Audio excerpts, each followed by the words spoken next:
Today on the Relationship Revival Show, I'm joined by guest Michele DeMarco. Dr. Michele DeMarco is an award-winning writer and a specialist in the fields of psychology, trauma, health, and spirituality. She's also a professionally trained therapist, clinical ethicist, and researcher who's spent the last 2 decades studying trauma generally, moral injury, and lost innocence specifically, as well as resilience. She's one of Medium's top writers for mental health and health, respectively, and the author of Psychology Today's blog, Soul Counsel: Healing from Moral Injury. Michele's writing has appeared in national and international publications, including the New York Times, Politico, the Boston Globe, the Daily News, and many, many more. Her upcoming novel, About Others, won the National Mystery Writers of America's Helen McCloy Award for mystery writing, and she teaches creative nonfiction and conflict transformation at California Institute of Integral Studies. Out of her vast research, Michele has developed a science-backed writing therapy, also called WT, specifically for moral injury and moral distress, called Embodied Disclosure Therapy. You're listening to the Relationship Revival Podcast with John DeBach, also known as Mr. Spirituality. That's me. I'm your host, giving you insights and guidance from over 10 years in the field of this amazing journey we call romance. On this show, I go over everything you need to know about how to get into a relationship, how to get the most out of a relationship, and sometimes even how to gracefully end a relationship without pulling your hair out and going crazy. And occasionally, I'm even joined by new and old friends who are also relationship experts to bring you guidance and wisdom with new perspectives. Thanks for stopping by. With one L. Yeah. My wife's Michele too, so I noticed that. I'm like, Fun. and she's getting her doctorate. She's writing her dissertation with a PsyD. So she's in that journey too. What's her area of research?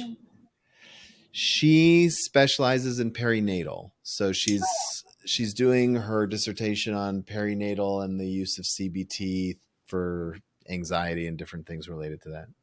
Oh, interesting. Very cool. Yeah. Michele DeMarco, Dr. Michele DeMarco, and with the amount of schooling you do to get the doctorate, I better not leave that off, right? Very kind of you. Yeah. Well, welcome to the program. I'm really glad to have you here. You have an interesting, it's so nice to talk to different psychologists and therapists because everyone has a slightly different path of what they do with the degree. I mean, there's always the practice, but you do a lot of writing. So I guess we should start there because people might have already heard of you from Psychology Today or some of the other publications you've had. Have you always been a writer? Yeah, one of my earliest memories is actually going to my grandparents' house in Pennsylvania. I'm originally from the East Coast in Boston. And there was this great old stone house. And I remember from a really young age, because it was right by the train station where we'd get off. And I always looked at this house and was like envisioning all kinds of stories going on. And I think from the earliest time, really, that I can remember, it was somehow life was about stories for me, whether that was fantastical stories or, stories that I was writing. It's how I express myself. It's how I think. So yeah, it's a big part of my life. Yeah. Do you do journaling as well, or is it always like with much more of a focus? That's funny. I've gone through periods of my life where I've had where I do more journaling than not. It's an incredibly good practice for people generally, but Sure. Certainly but I think these days I've been doing a little less of it just because I've been doing all this other writing. So, Yeah. But periods of my life, yes. Yeah. I'm just curious. I have so many other questions for you, but just curious, do you write longhand ever, or is it computer? That is a great question. I make notes with longhand. I've got, I'm one of these people that sprawl. I've got, cards up, things all over the table, different colors. But when I actually do the writing, I really write better on the computer. Yeah. I was a screenwriter in one of my first careers. And it might just be that the timing and the age or your professors, but like, I cannot write for the life of me with a pen or a pencil. Yeah. had I the just same thing. can't. Yeah. I make And so notes. this little action of the fingers going, and especially when you type so quickly, it's like there's a frustration when you have a pen in your hand because of the speed, but it's just, there's something about the rhythm of typing that just gets me going. It's same here, and it's funny because you think. Although I will say, let me back up. I will say that if I journal, I write. I don't Okay. journal. I Interesting. don't journal on the computer, but I think and narrate on the computer. But you're right. There is something there. It's an embodied thing. There's something in the Hmm. movement, in the process. There's something between the differently processed. Yeah. Yeah. And I think there's auditory, there's a tactile sense, there's the way you sit. I haven't journaled on paper since I was a kid, and I'm not a big journal. I'm starting to get back into it now. But now when I do find myself with a notebook, something about writing with a freehand on paper, there's something that almost feels romantic about it to me. I don't know if you have that. Like maybe that's why journaling, it's slower. It's It's a a little little more. bit more. It's a little more sensual. Yeah, there's, and it's more personal. I mean, your handwriting takes a tone as opposed to the, cold hard keyboard. Yeah, it becomes. I think that's interesting about the handwriting because it almost becomes a character in the story at some level that you're crafting, whereas a keyboard doesn't per se, Yeah. in the same way. But yeah, I have to journal by hand. It's very specific. So interesting. Okay, well, let's talk about one of your specialties, moral injury. Now, this is something that I find a lot of therapists don't talk about much at all, or even like learn. And for the general population, phew, it's going to be a brand new phrase. So let's back up a little, talk about what it is, why it is such a focus for you. What drew you to it. Sure. I question before I answer your question. Had you heard the phrase before we talked about me coming So on this? I had, but I think and I did not hear it from the clinical world. So I have my hands tied to a lot of religious leaders in my communities from different practices, and it came up in a sermon once that a rabbi said. So I was like, oh, that's interesting, and so that's the first and only time I've ever heard it before meeting you. Well, interest. Okay, that's great. I ask that question all the time because I like to see how the general public, let alone the certain people in the field of spirituality and psychology are like what the trends are. And the Yeah. good news is that more and more people are hearing about it because really until was the COVID is what really kind of brought it more mainstream. It had been. Um, but would it be helpful to talk about what it is, or do you want me to just talk? Should you want me to No, start I with? think we should define what it is first. Absolutely. Well, there's no. We'll start with the fact that there's no consensus definition for it. We'll start there. The phrase was developed by a Jonathan Shea in the 1990s, and he's an author and psychiatrist. And um, he had worked with vets, mostly Vietnam vets, but he noticed that there was this there was PTSD, and they knew what that kind of response was. But there was this other kind of trauma that they weren't, that wasn't like was not being treated, and it wasn't responding to the frontline therapies for PTSD. It was this other thing. And his definition, he referred to it as moral injuries because it was much about things, actions that veterans took that violated their personal beliefs, morals, principles, um, things that other people did, betrayals by especially leadership. One of the first, his definition was a betrayal of what's right in a high stakes situation by someone in a leadership position, and Okay. so essentially it was much about betrayal. But over the years, we've expanded the definition to include not only betrayal by leadership, but more just something general about what folks have done themselves, actions they took themselves, were forced to do against their actions they took that were forced to do against their better judgment.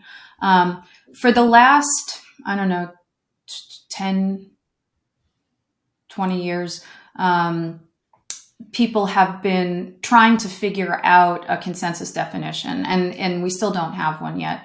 The definition I use just kind of generally is that moral injury is a transgression of conscience.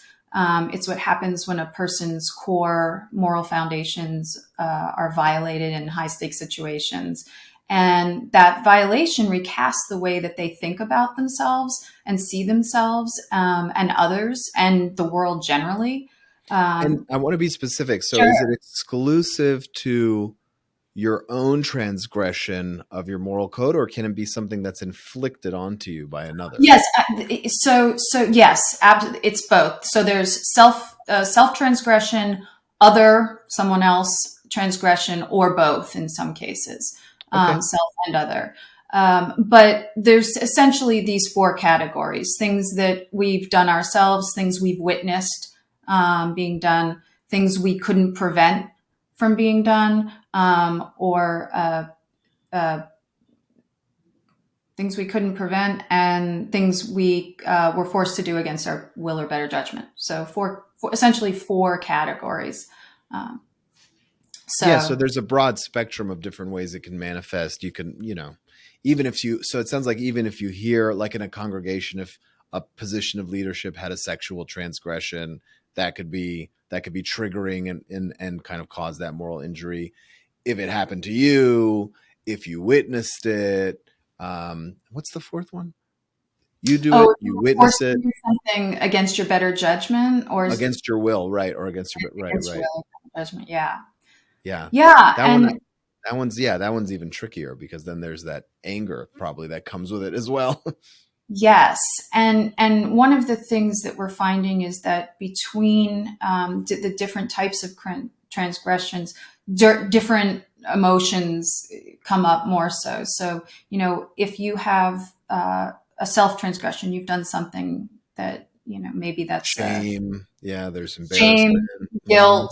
Um, but for betrayals and things you couldn't prevent, there's often anger, contempt.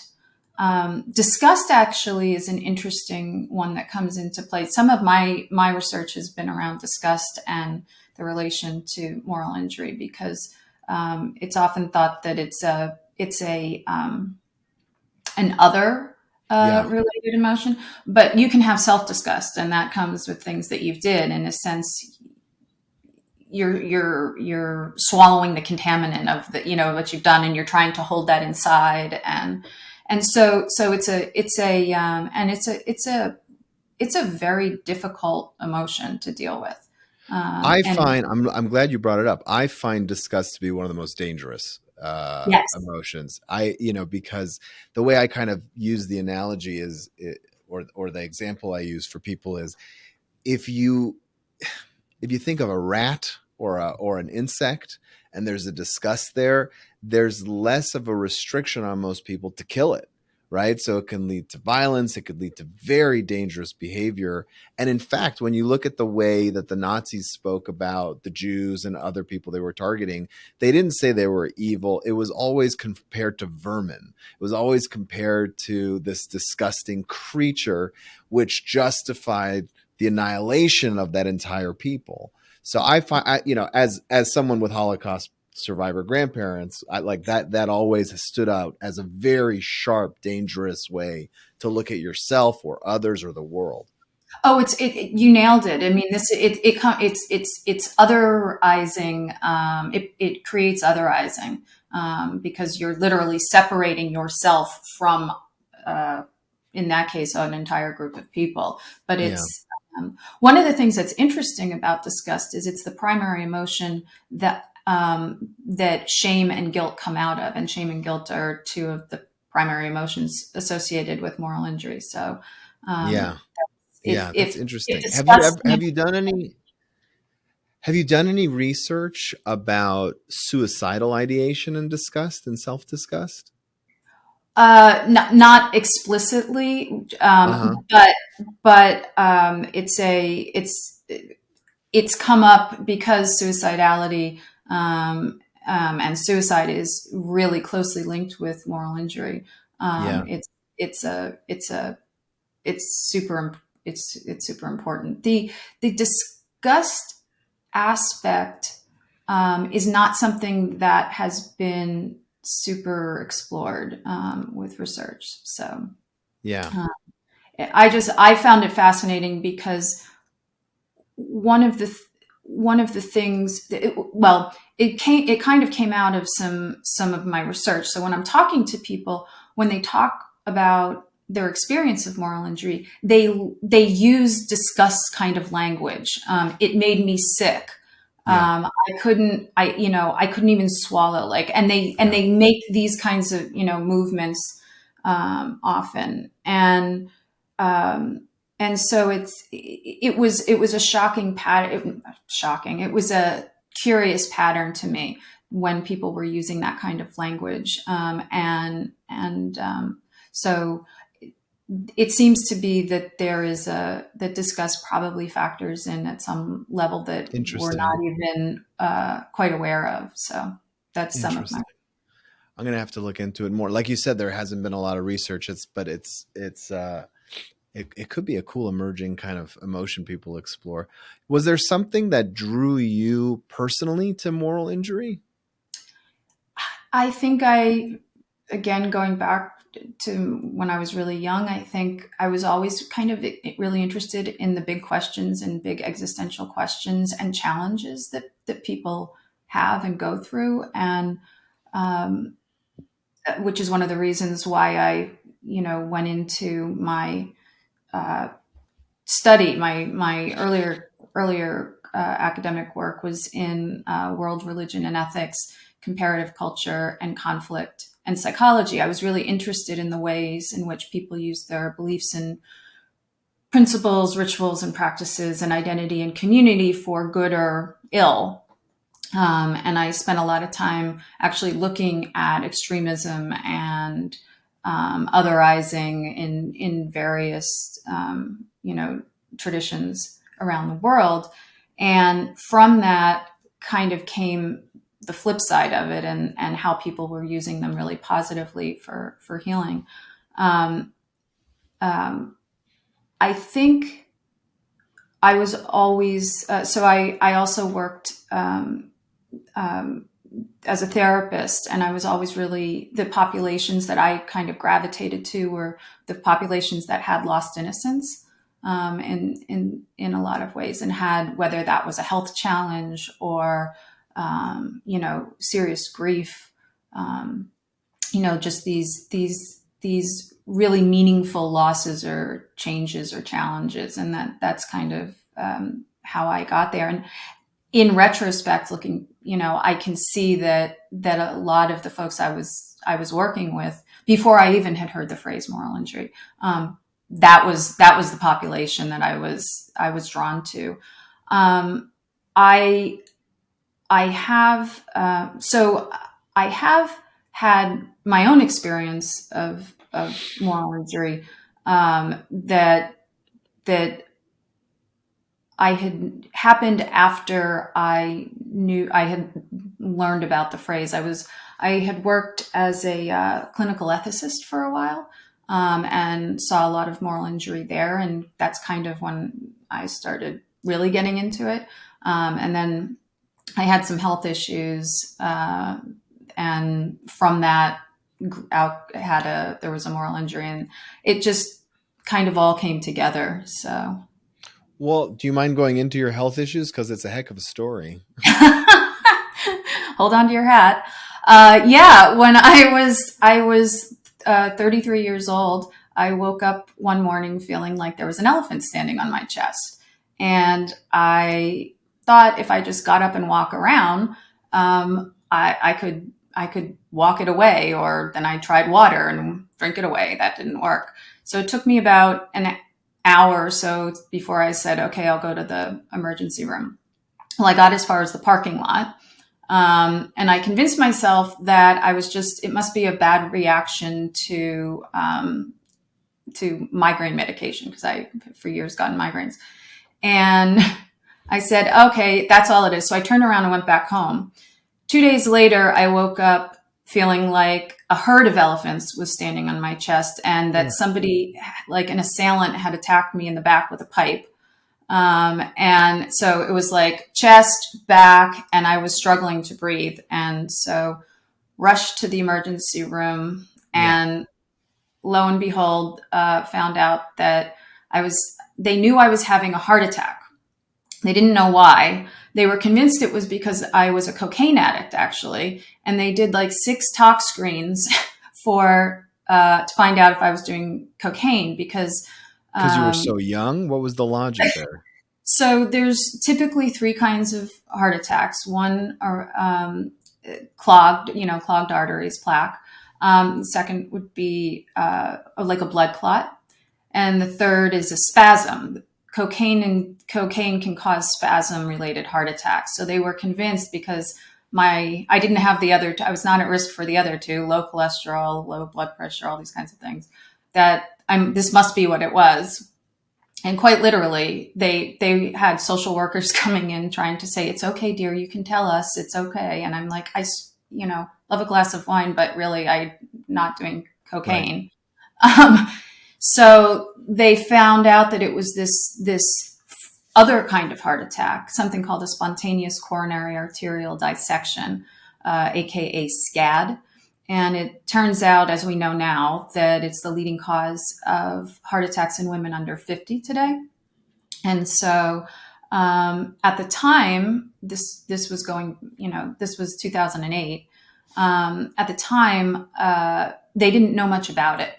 And so they treated me as if I was a 400-pound man who had eaten poorly all of his life. So they had put me on all this medication, and it was just too much, because they truly didn't know what to do. Yeah. They treated me and said, okay, well, good luck. We'll, keep checking on you. Here's a slew of medicine. And I left the hospital 5 days later in a fog of lost innocence, going, how could this happen to me when I was otherwise healthy and without never thinking that this would be the case. So 3 days later, it happens again. And this time it's worse. So I'm home after 5 days. Second heart attack 3 days later. Yeah. Okay. Just wanted to make sure I heard that right. Yeah. The timeline was in the hospital for 5 days, sent home. 3 days later, it happens again. And this time it was worse. So I go back to the hospital. I was living in Boston at the time, so thank goodness I had access to some really great healthcare in the Boston area. So shout out to the folks at Mass General Hospital. And this one was a worse. It was a worse dissection in a worse area. It was larger, and had gone. If you think of a coronary artery as if you think of an artery like a garden hose, it has 3 layers, and so a dissection essentially is a tear in that, and blood pours in, causes a clot, and that's what causes the heart attack. So in this case, it ripped through two of the layers as opposed to just one. And so it was pretty bad, to the point where they came in and told my family that things weren't looking good. And I heard them actually say, like, we're losing her at one point. And there's like nothing you can do. So, they put in 3 stents, and, my life was in a minute my changed in a sense that and this is kind of going back to the lost innocence thing, where it's like, when that happens, everything still looks the way it does. The hospital room looked the way it did when I left it. The house looks the way it does when you left it. You still drive a car, you still have to shower and eat, but the way in which you orient is completely different. So I stayed in another 5 days for the second one. And then they released me, and with kind of, good luck, stay, if it happens again, we'll come back and we'll fix you up. So the doctors were wonderful, I will say. And is it possible that first time where you were just in the parking lot and you didn't go in was yet another heart attack? No, I was essentially having a heart attack for 3 days. Oh, wow. Yeah, it was very stupid. So to any guests listening, if you have those experiences, please get yourself in to go through the doors, because it was really dumb. And I, I should have gone in, but essentially that first morning that I woke up, that they told me that's when it was happening, and that by 3 days later, when I finally went back, that I had been having a heart attack for 3 days. Wow. Yeah, that was unwise on my part. So after the second heart attack, what happened? Well, the doctors could not have been any better. They were all over me, making sure, I was taking, but they had me on so much medication, like 3 levels of blood thinners. And I kind of looked like a walking bruise for a long time, because if I just brushed, my arm against something, it would be a big to do. But they suggested after a period of time that I go to cardiac rehab, and which I did, which was a wonderfully odd experience, because it was me and a lot of 75, 85, I think there was even one 90-year-old man, there. We're all on the treadmill next to each other, getting really excited that, we've gotten it up to 3 miles an hour and hooked up to all this stuff. I mean, it was kind of surreal, but in a sense, I had more in common with, or at that time, I felt more connected and more supported and around people that understood than I did with my own peers, because most of the people at that time in their in their early 30s and their 30s generally, they're settling down with family and getting their careers going. And, I was, hooked up to monitors with stents and, all this stuff. So it was a reorientation. That's for sure. And then I was, took it easy. Fortunately, like I said, I had doctors to support me. And the good news is that over time, that those, healed, the stents took place. And I went back to much of which was my old life. I could exercise. I think the things that they told me I shouldn't do was climb Mount Everest, which was probably not, on my schedule anyway. So love to hike, but don't need to do that kind of thing. And competitive weightlifting, which was definitely not on the agenda. So, I could get back. I ran again, exercised, did all the things that I did. And then 10 years, as I mentioned, almost to the day later, it happened again. Wow. And I was driving a car when it happened, and I knew that it happened. It was like flying by IKEA in the Bay Area. And I literally had to make a odd calculus, which was either pull over in a less than great area where they would probably take me to a hospital that doesn't know what a SCAT is, or I could continue driving to my destination to a better hospital, knowing or suspecting that I was having this heart attack. And so I made this odd calculation that was, well, I guess I went 72 hours the first time, and it didn't kill me. So I might I'm breathing and can still get there. So I continued to the hospital, which was about 20 minutes away, and got to the ER and threw my keys at the poor attendant saying, I think I'm having a heart attack. The guy called out for a wheelchair. So another few days in the hospital. This time, fortunately, no stents. And I'm here to tell the tale. Are you susceptible to having more? Well, that is the big question. You know, and we honestly we don't know. We've learned a lot more about scads, and we know that they could be hormone related, and potentially stress related. So one of the things that they told me in the hospital the first time was that I should never get pregnant, because often when they see this type of condition, it's in women who are postpartum or late in their pregnancy. And since I was not, the chance of it happening again would be that much more so. Wow. So that was a double whammy or triple whammy at that time, because that was something that I had thought would be in my future. So in any event, strangely, they're so rare anyway. These scads are so rare anyways. The time that I had the third one, I was going through an especially stressful time in my life. So I who knows? I suspect it might have been related to that. Yeah. So stress management is a good thing. But again, today I'm fine and I can do any activity without an That's issue. good to hear. Yeah. But you have these, you do wonder, so it's how you live with those kinds of that uncertainty, I think that was for me the big thing. And I mean, as is, It's what probably drew you to the work. yeah, very much so.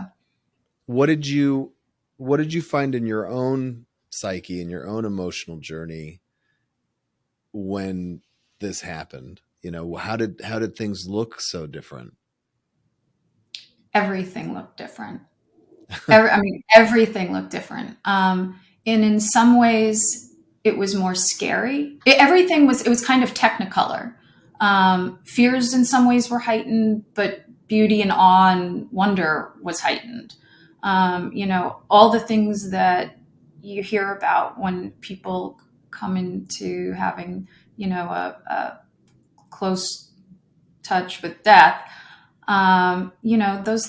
Those things really do make you think differently about yourself, other people, the world.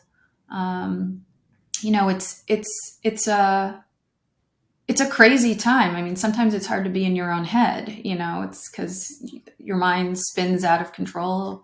But I had good support. I have a very small but close family and good friends that were very helpful and remain so. And so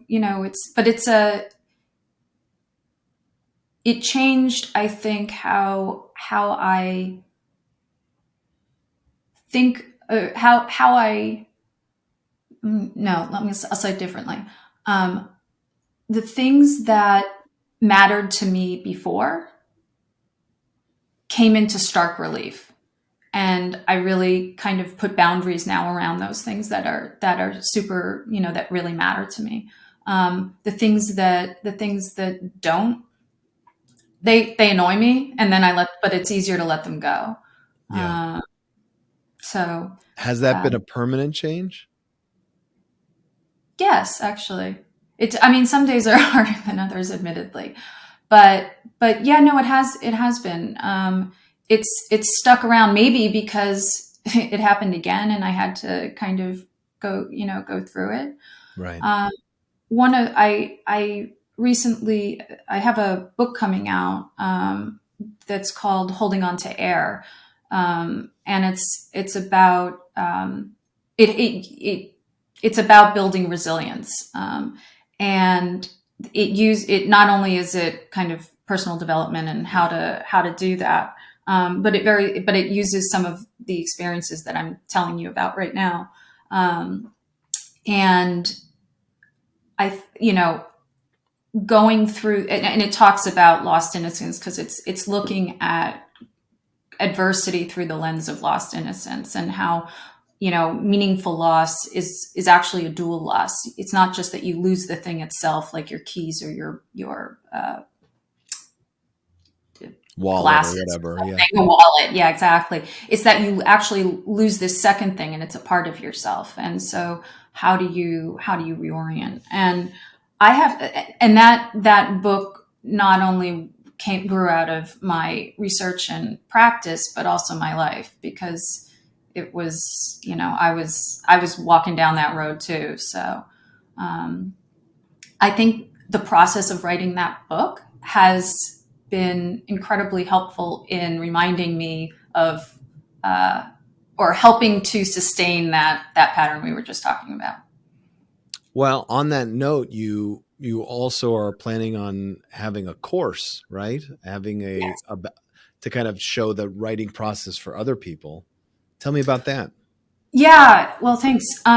So for my dissertation was on moral injury, and one of the things that we know is that because there isn't a consensus definition, because we don't know, there's still a lot to know about it.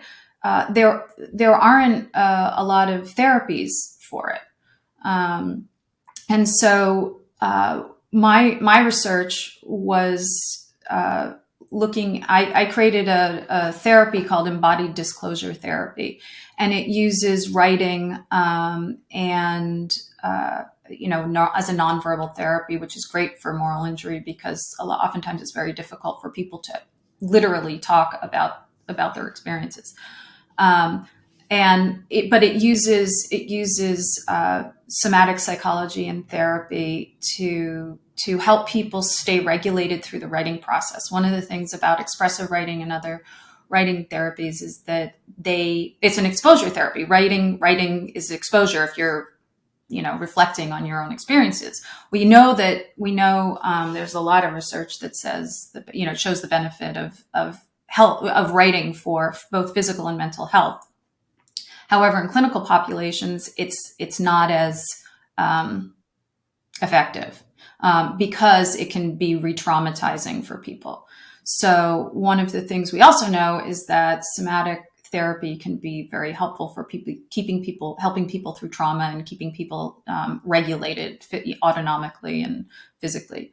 And so I created, from my dissertation, my research, this therapy that leverages slow-paced writing for people, so that they can work through some of the stressful situation, the initial getting to actually putting words to this really, really awful experience that that person's had.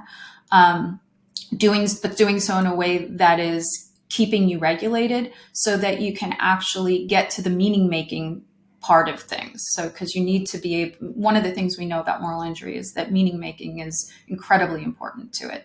So Assigning a purpose, trying to discovering the lesson underneath it all. I would not even say lesson, but I call them kernels of truth. Like there is something truthful in this. It's not making lemonade out of lemons. It's not putting a positive spin on Right. it. It could be a very difficult truth. Something as simple as some things are just sad. Like that's a kernel of truth. And some things are just sad. And that's not, the moral of the story, but it gives you a different way of entering and working through a process. If you have, a healing process, if you can find those little meaning moments or kernels of truth. But we know that if a person is unregulated, that they're really stressed out and feeling anxiety or feeling depressed on the opposite side, that their rational mind is not working in the way it otherwise might. So helping people stay regulated allows them to continue with that important work of meaning making and retooling how you're thinking, feeling, acting in certain situations without and so it allows you to stay without reliving the trauma, essentially. Yeah. Right. That sounds fascinating. Well, if you want to get a copy of Holding On to Air from Dr. Michele DeMarco, it's available as a pre-order right now. And if you're listening to this podcast in the future, it'll be available for without the pre-order. And they can learn more about Righting the Wrongs, which is your science-backed writing program, right? That's the course at your website, Michele DeMarco. It's Michele with one L, micheledemarco.com. Is that right? That is right. Thank you. And that was actually your original question. Yes. What I did was I turned my writing, my modality, my writing therapy and body disclosure into a 30-day writing course for folks. So to help them. Fantastic. I mean, I find as a writer that it was, when I went into therapy for the first time, that was the tool that got me to be able to make pretty amazing strides. So for the right person, like really quickly, it depends on how much you connect with it, obviously. But it's an incredible tool. Well, and the one thing I hear a lot that it's like, do I have to be a good writer for this? Or like, I'm a bad speller or something like that. Sure. And this is not about creating art. Right. This is very much a healing process. So for people who, you can be an awful writer, you can be, a terrible speller. This is not about that. This is really about connecting at an embodied level with that process of writing, and through that process, good things happen, essentially. Yeah. Thank you so much for being on the show. Oh, thanks so much for having me. It's been so much fun. If you're interested in learning how to get the absolute most out of your romantic relationships, then you're in luck, because I have put together a free workshop or masterclass, if you will, about 3 secrets that people in happy relationships have discovered. You can view the workshop at mrspirituality.com/3 secrets. Again, it's completely free. Just go there and watch it. It'll help you on your journey, give you some wisdom, some things to think about. The website again is mrspirituality.com/3 secrets. That's mrspirituality.com/3, the word secrets. It's all yours. Enjoy.